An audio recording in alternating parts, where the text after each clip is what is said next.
Welcome to the Deep Dive. Today, we're plunging into a topic that touches millions of lives globally. Stroke. It's the second leading cause of death worldwide and a major contributor to long-term disability. Our mission today is really to cut through the noise and give you a clear, concise understanding of this critical health issue. Absolutely. It's a condition that carries, just immense human and economic costs. Yeah. And that makes finding more effective treatments and improving post-stroke care, global health priorities. And for a long time, surprisingly, the very definition of stroke was a point of real contention in the medical community. That's a crucial point, yeah.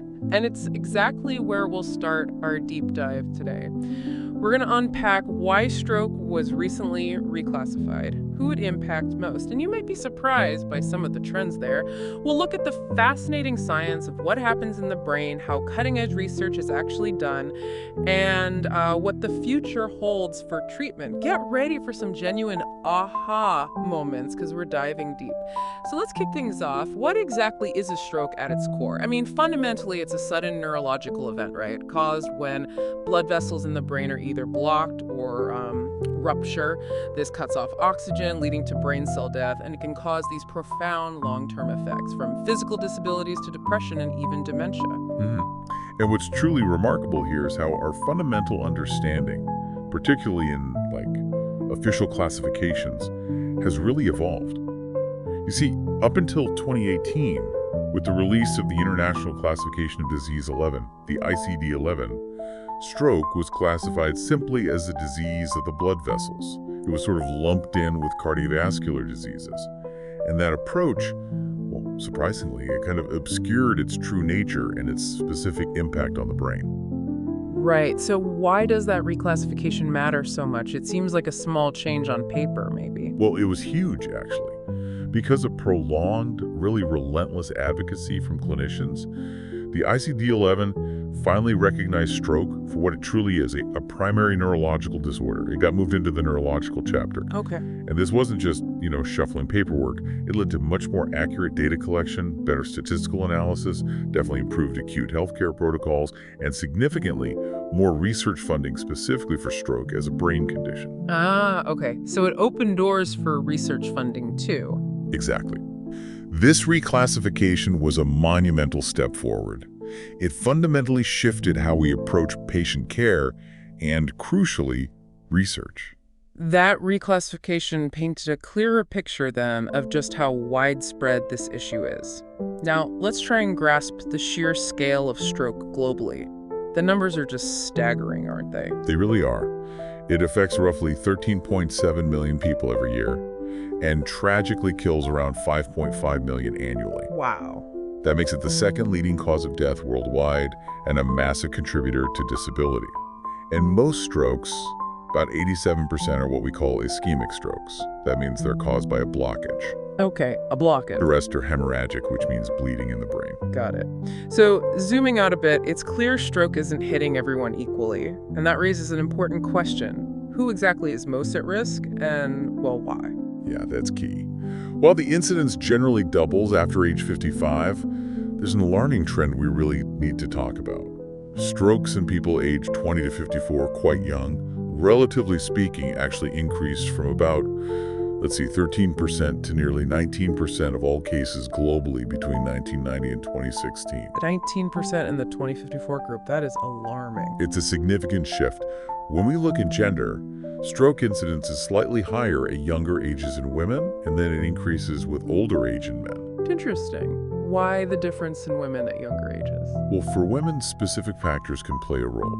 Things like pregnancy-related conditions, preeclampsia, for example, contraceptive use, hormonal therapy, even migraine with aura. And atrial fibrillation, that's an irregular heartbeat, significantly increases stroke risk in women over 75 by about 20%. Okay. What's also concerning is that the average stroke severity tends to be higher for women compared to men.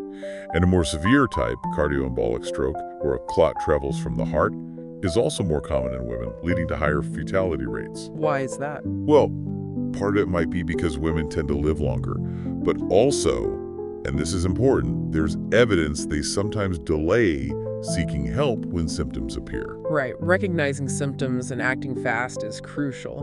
What about men? For men, common risk factors include tobacco smoking, excessive alcohol consumption, previous heart attacks, and certain arterial disorders. And it gets even more nuanced when we look at geography and race, doesn't it? Absolutely. We see the highest incidence rates in places like China in Eastern Europe and the lowest in Latin America. Environmental factors play a role too. Things like exposure to air pollution and particulate matter contribute to mortality. High blood pressure is a huge risk factor, especially for ischemic stroke. That was strongly observed in a study from northeastern China. And lifestyle factors in places like the U.S.? Yeah, in the U.S., insufficient physical activity, poor diet, and nicotine and alcohol use are definitely added risks. And we see clear differences between populations. For instance, hemorrhagic stroke is significantly higher in Black individuals, aged 40 to 50, compared to non-Hispanic white individuals in the U.S. Okay, and socioeconomic status, how does that fit in? That's another really big piece of the puzzle. There's a strong inverse relationship. Lower-income populations often face challenges with less adequate hospital facilities and post-stroke care access. Studies from various countries show varying access to treatments like advanced imaging or speech therapy, although some basic life-saving treatments like thrombolysis we'll talk more about that might be provided more universally in some healthcare systems. But overall recovery support can differ wildly. So, pulling this together, what does this all mean for you, the listener? Some risk factors are just beyond our control. Your age, sex, ethnicity. These are non-negotiables, right? And something called a transient ischemic attack, or TIA, often called mini stroke. That's a really crucial warning sign. It precedes nearly 60% of strokes. That's a critical point. A TIA needs immediate attention. Genetic factors also play a role, from family history to certain rare gene mutations. For instance, the heritability for large blood vessel disease is estimated to be around 40%. But then we get to the modifiable risk factors. And this is where, our power really lies. Because timely intervention can dramatically reduce risk. Hypertension, high blood pressure is a huge one. Absolutely dominant. Yeah, think about this. Studies show that a reduction of just 5 or 6 millimeter Hg in blood pressure can lower your stroke risk by an astonishing 42%. 32%. It really underscores how much control we potentially have. Exactly. What else is modifiable? Well, diabetes doubles the risk of ischemic stroke and increases mortality by about 20%. Prognosis is generally worse for diabetic patients. Atrial fibrillation, or AF, that irregular heartbeat we mentioned, increases risk 2 to 5-fold. It contributes to about 15% of all strokes, often the more severe ones. You said something interesting earlier about AF sometimes only being found after a stroke. That's right. Or sometimes genetic predispositions to AF can lead to stroke long before the AF itself is even diagnosed. It really highlights the need for better detection and monitoring methods. Okay, what about cholesterol? High cholesterol is another factor. Specifically, total cholesterol is associated with increased risk, while high-density lipoprotein, or HDL, the good cholesterol, actually seems to decrease it. Right. And lifestyle choices like alcohol and drugs. Significant. Alcohol risk is interesting. It follows a kind of curvilinear pattern. Low or moderate consumption might slightly reduce ischemic stroke risk, but high intake definitely increases it. And importantly, even low consumption seems to escalate the risk of hemorrhagic stroke. Okay, so it's complex. It is. And regular use of illicit substances, cocaine, heroin, cannabis, amphetamines, is linked to increased risk for all stroke types. This is particularly concerning in younger individuals. The risk is estimated to be 6 times higher in 15 to 44-year-olds compared to others with serious conditions, although sometimes the evidence linking specific substances isn't perfectly robust. And smoking, that's always a big one. Directly linked. It essentially doubles the chance of stroke for average smokers and contributes to about 15% of all stroke-related deaths. The good news: quitting definitely reduces the risk over time. But even prolonged exposure to secondhand smoke elevates risk by about 30%. 30% from secondhand smoke. Wow. Finally, diet and exercise. Major contributors, absolutely. Insufficient physical activity and poor diet are often tied into other risk factors like high blood pressure, obesity, and diabetes. High salt intake, for instance, is directly linked to hypertension and stroke, whereas diets rich in fruits and vegetables, like the Mediterranean diet, have been shown to significantly decrease risk.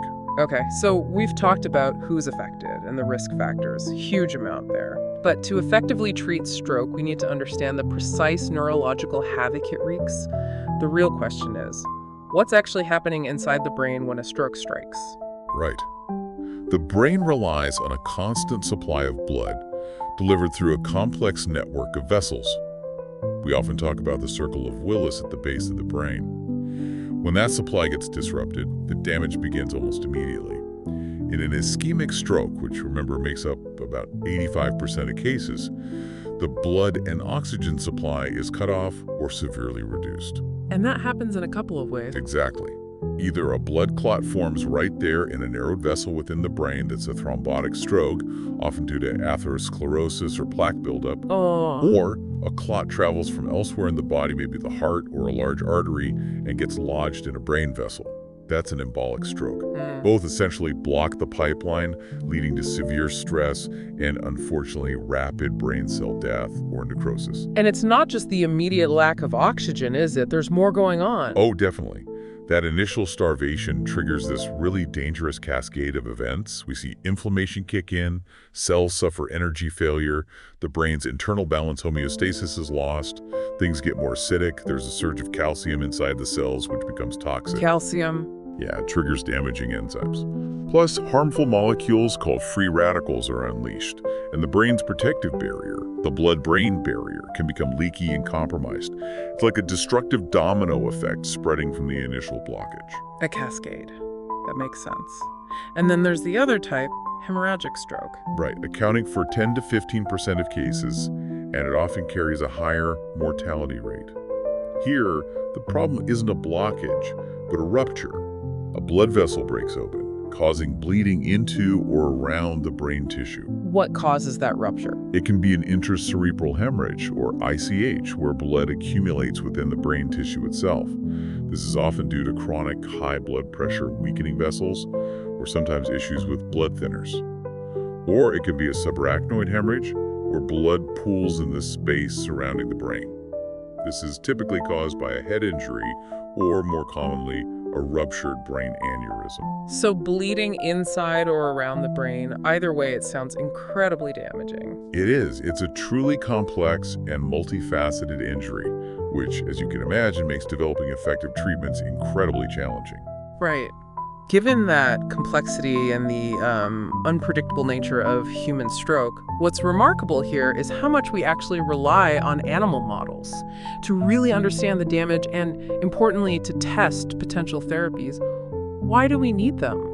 Well, they offer some unique advantages over, say, just human studies or experiments in lab dishes. For one, they can be highly predictable and reproducible, which is key for scientific testing. They also allow direct access to brain tissue to investigate what's happening pathophysiologically, even in those critical first few minutes of a stroke. The stuff we can't easily see in humans. Exactly. Things that current human imaging techniques just can't capture with that immediacy or detail. Plus, crucial aspects like the brain's vasculature and blood perfusion simply can't be studied effectively in an in vitro or petri dish model. Makes sense. So what kind of models are we talking about? There are several key types that help us unravel stroke's mysteries. One of the most widely used is the intraluminal suture MCA model, middle cerebral artery occlusion. The MCA is incredibly vulnerable in humans. It's involved in about 70% of stroke disability. So this model is highly relevant. It's minimally invasive in the animal, and it helps us study that crucial area called the penumbra. The penumbra. That's the salvageable tissue, right? Precisely. This is the struggling brain tissue around the core dead area, the part we're desperately trying to save with treatments. Reproducibility depends on lots of factors, like the animal strain, suture size, age. Okay, what else? Another important one is the embolic stroke model.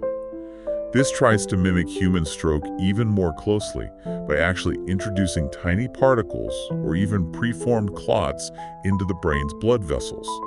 This helps us understand how blockages travel and lodge themselves, causing damage.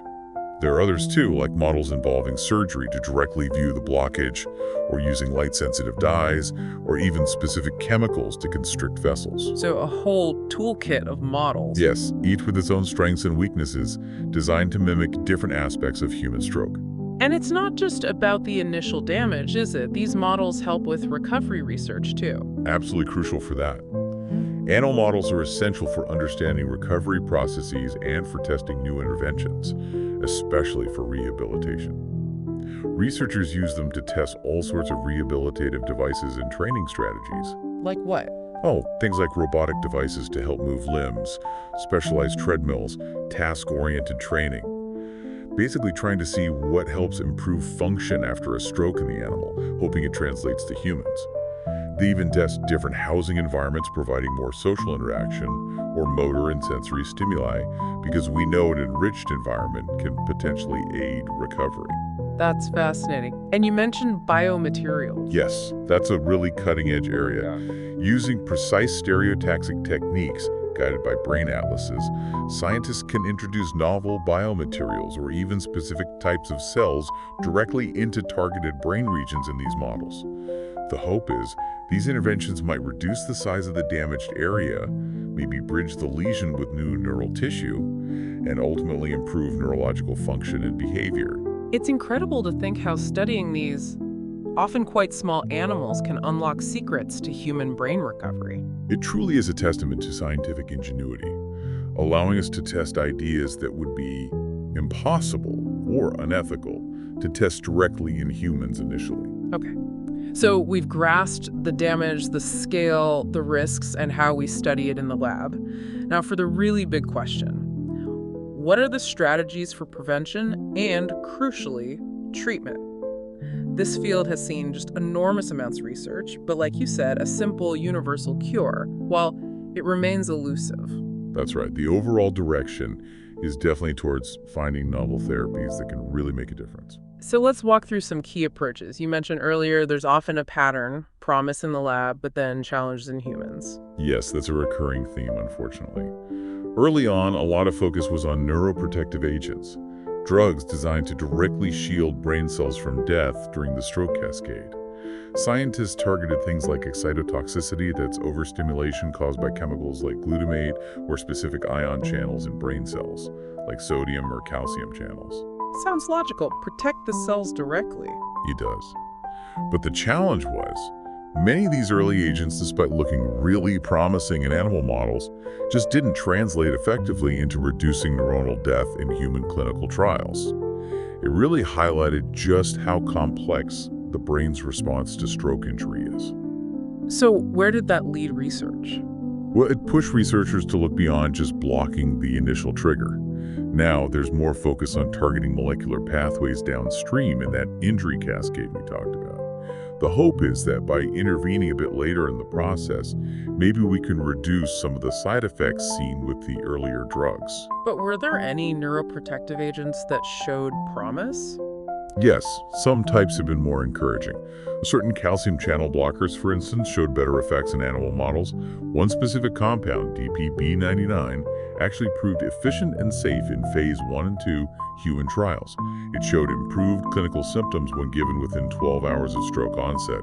Some studies also suggested these types of blockers might even reduce overall stroke risk compared to other blood pressure medications. Okay, so maybe some hope there. What about antioxidants? Stroke involves damaging free radicals, right? Oxidative stress is a big part of the damage, so antioxidants were another logical avenue. And again, some animal studies looked promising, showing reduced lesion size or regulating inflammatory genes. But clinical trials, like a major one for a drug called NXY059, had really mixed results. One trial was positive, the next one failed. It just underscores that translation difficulty again. Frustrating. So beyond trying to protect the cells, what about restoring the blood flow itself? Yes. Reperfusion therapies. This has been a major area of success. The focus here is on restoring blood flow to the ischemic area as quickly as possible. The real game changer has been intravenous thrombolytics, specifically the drug alteplase, or TPA. That's the clot buster drug. Exactly. It's given directly into a vein and works by dissolving the blood clot that's causing the blockage. While there were some early hurdles in replicating the initial successful U.S. trials in Europe, it's now definitively confirmed as an effective and safe treatment. It's the time limit, right? A critical time window, yes. It needs to be administered typically within 3 to 4.5 hours from the onset of stroke symptoms for the best chance of success and acceptable safety. That really emphasizes getting help fast. Absolutely critical. Every minute counts. Okay, what other reperfusion strategies are there? Another approach is intra-arterial thrombolysis, Right. IAT. Instead of giving the drug into a vein, a catheter is guided through the arteries directly to the site of the clot in the brain. Then the clot-dissolving drug is delivered right onto the blockage. More targeted. Exactly. It requires specialized centers, experienced clinicians, and angiographic techniques. It's most effective in the first 6 hours, particularly for blockages in larger arteries like the MCA. Early trials on its own didn't provide clear benefits over IVT, but Maybe combining them. precisely. And here's where it gets really interesting. Bridging therapy. This combines the two. You start with the fast-acting intravenous drug, IVT, as quickly as possible, and then, if needed and appropriate, you follow up with the more targeted intra-arterial approach, IAT. Large trials, like the IMS and third trial, found this combination was fruitful. It significantly increases the chances of reopening those blocked blood vessels recanalization, sometimes by almost 70% compared to IVT alone.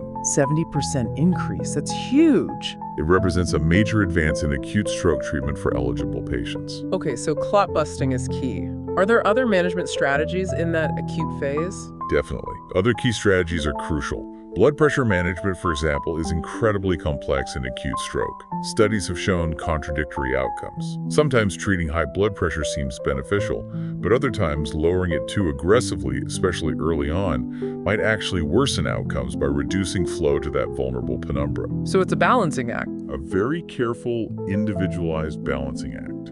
There's no single rule. It depends on the patient, the type of stroke, and how high the pressure is. Glucose management is also vital. High blood sugar, hyperglycemia, is common after stroke and is known to worsen outcomes. So, monitoring and controlling blood sugar levels, sometimes with continuous glucose monitors, is important. Right, and preventing new clots. Essential. Antiplatelet therapy, using drugs like aspirin, clopidogrel, or ticagrelor, is crucial for both treating acute ischemic stroke and for long-term prevention of future strokes. Often, especially if started within 24 hours, using a combination of 2 antiplatelet drugs for a period, maybe 4 to 12 weeks, is beneficial. Okay. Now, you hinted at something really exciting earlier. Stem cells. Ah, yes. Stem cell therapy. This is where the field gets incredibly exciting, looking towards repair and regeneration. It offers really promising opportunities for potentially regenerating damaged brain tissue, helping to rewire neural circuitry, and ultimately improving functional recovery long after the initial stroke. How does it work? Well, different types of stem cells are being investigated. For example, certain types of mesenchymal stem cells have shown remarkable regenerative capacity in animal models. They seem able to engraft into the damaged host tissue, differentiate into needed cell types, and promote functional recovery. These transplanted cells also appear to promote the growth of new blood vessels, neovascularization, and the birth of new neurons, neurogenesis. Wow. So actually rebuilding parts of the brain. That's the hope. Many researchers genuinely see this as potentially ushering in a new era for stroke treatment, moving beyond just damage limitation to active repair. And related to that, you mentioned neural repair. Yes, it's a slightly different but related concept. While neuroprotection aims to save cells during the immediate stroke, neural repair focuses on actively rejuvenating damaged tissue after the initial insult has passed, often looking at interventions that are most effective starting maybe 24 hours or more after the stroke. It involves strategies like integrating new cells, as with stem cells, Hmm. or using neurotrophic factors, essentially growth factors, for nerve cells to encourage healing and block natural growth inhibitors that might impede recovery. Clinical trials using certain types of neural stem cells have already shown some benefits in this area. Fascinating. And none of this replaces rehabilitation, I assume. Absolutely not. Rehabilitation remains absolutely essential. Stroke can leave behind a wide range of short and long-term disabilities affecting mobility, sensation, cognition, speech, mood. Rehab involves a multidisciplinary team, physical therapists, occupational therapists, speech therapists, psychologists working together. The goal is to reinforce functional independence as much as possible. And rehab itself is evolving, too. Definitely. It now incorporates neurobiological principles to try and induce synaptic plasticity. That's the brain's ability to reorganize itself. It might involve using specific neuromodulators to promote axon regeneration, or highly task-oriented approaches like intensive arm training, sometimes even using things like computer-assisted gaming to make it more engaging. It's often a long and challenging road, but rehabilitation is truly the backbone of recovery for most stroke survivors. So, as you can tell, the landscape of stroke research and treatment is just constantly evolving. It's quite dynamic. What are the major trends we're seeing now? And just as crucially, what are the big hurdles we still face, particularly in getting those brilliant lab breakthroughs to the patient's bedside? Yeah, that translation gap is still a major focus. On the positive side, our improved understanding of the pathophysiology, coupled with the new drugs and interventions we've discussed, has significantly reduced stroke-related emergencies and improved acute outcomes compared to, say, 25 years ago. And technology is helping too. Hugely. Technological advancements like telestroke, where specialists can diagnose and guide treatment remotely, often for rural or underserved areas, have been game changers. And mobile stroke units, basically specialized ambulances equipped with scanners and treatments, are reducing mortality and disability by getting that critical care to patients much faster. Shaving off precious minutes. Exactly. Yeah. The focus is also rightly expanding now beyond just the acute phase to more comprehensive post-stroke care. That includes long-term rehabilitation strategies and developing standardized emergency policies worldwide. And as you mentioned, therapists like physiotherapists are taking on increasingly important roles, even initiating their own clinical trials focused on recovery processes. That's great progress. But let's talk about those hurdles. Why is it still so hard to get lab successes into clinical practice? It's a persistent and frustrating challenge. Stepping back to see the broader implications, while the progress is undeniable, that inability to consistently translate promising preclinical research into successful clinical outcomes, it remains a significant bottleneck. So why? Why aren't more of these lab successes becoming actual treatments? Well, part of it lies in the inherent limitations of our current animal models, even the best ones. Most studies historically used young, healthy male animals. But human stroke primarily affects older populations, often with coexisting conditions like hypertension or diabetes. Gender differences also play a role. Things that aren't always factored into the lab models. Exactly. Or they're very difficult and expensive to factor in accurately.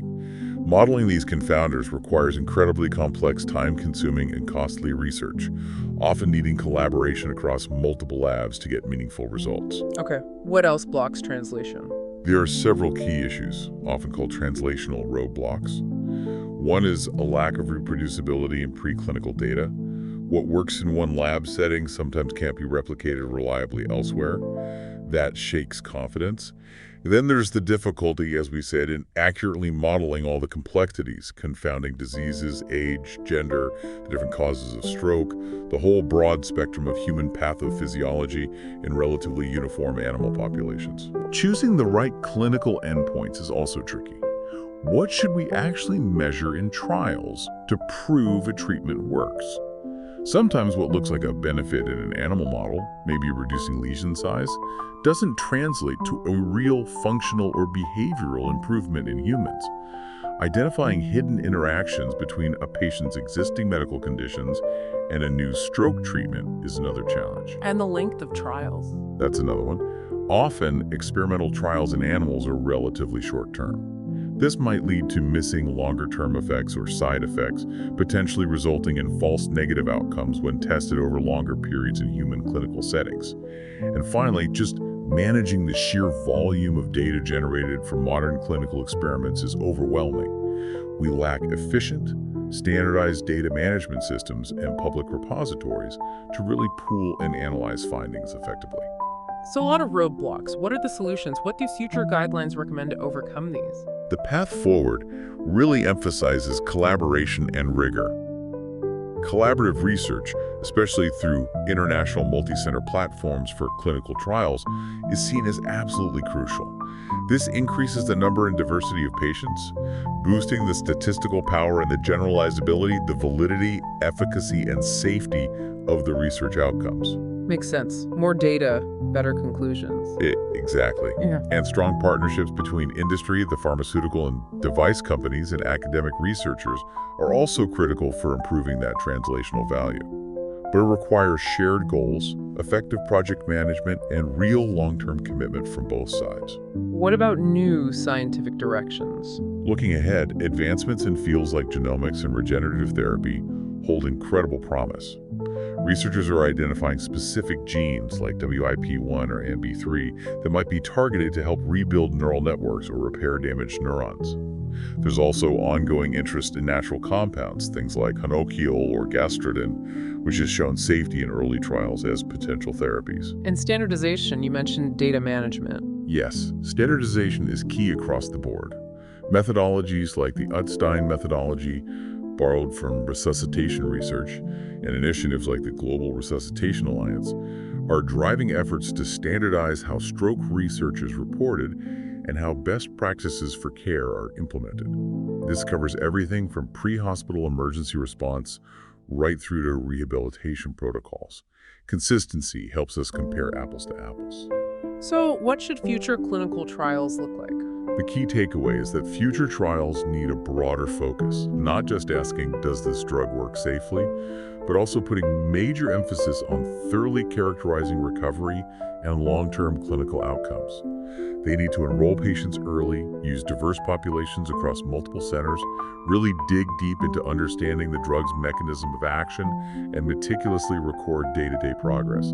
It's this kind of holistic, rigorous approach that's needed to finally bridge that gap and bring more effective treatments to patients. Wow. What an incredible journey we've taken today, seriously. From that fundamental reclassification of stroke, which really reshaped our whole understanding, to the intricate, almost terrifying dance of pathophysiology inside the brain. And then exploring the relentless, ongoing pursuit of effective treatments and the challenges involved, we've certainly seen incredible strides over the last 25 years in how we understand and approach stroke. Indeed, there's no question about the progress. But, as we've discussed, significant gaps in our knowledge definitely remain.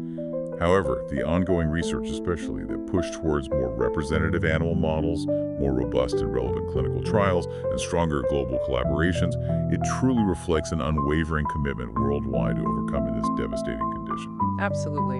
And that leaves us with a final provocative thought for you, our listeners, to perhaps mull over. Considering that concerning rise in stroke incidence among younger populations that we talked about, and the really complex interplay of risk factors, both the ones we can change and the ones we can't, how might the greater emphasis on community-level prevention efforts, really tackling those modifiable risks proactively, working alongside all these advanced medical treatments, how might that combination truly reshape the global burden of this neurological disorder in the decades to come? Something to think about. Thank you so much for joining us for this deep dive today. We really hope you feel more informed and maybe even more intrigued by the science and the human stories behind stroke. Until next time.